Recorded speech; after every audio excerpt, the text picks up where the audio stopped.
is, well, forget about looking at this from a religious perspective. Like, if you can, just imagine that you're an anthropologist and you've never seen this image before. It's like, what do you see? Well, you see walls, and you see a fairly pleasant enclosure, and then you see a tree, and people are eating from the tree, but the tree has a snake in it that has a human head. And so then you might think, well, what's a snake with a human head? And then you'd think, well, it's half snake and half human. That's hardly revelatory. It's just self-evident. So whatever that snake is isn't just a snake. It's snake and human. Or it's snake and partakes in whatever human beings are. And that's very important, so we'll consider that later. And you see the same thing here. And you see, in this particular version, there's the head. This one also has wings. And so this is a winged snake, sort of like a dragon.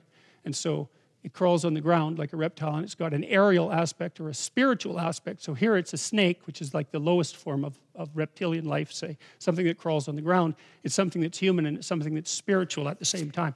And it inhabits the tree, which look a lot like magic mushrooms, by the way. And you can look that up if you want. That's quite an interesting little rabbit hole to wander down if you're curious about it.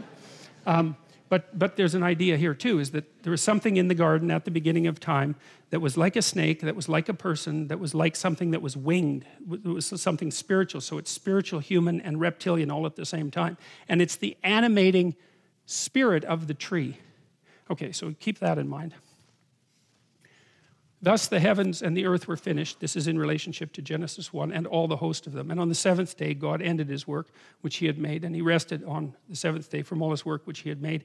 And God blessed the seventh day and sanctified it, because that in it he had rested from all his work, which God created and made.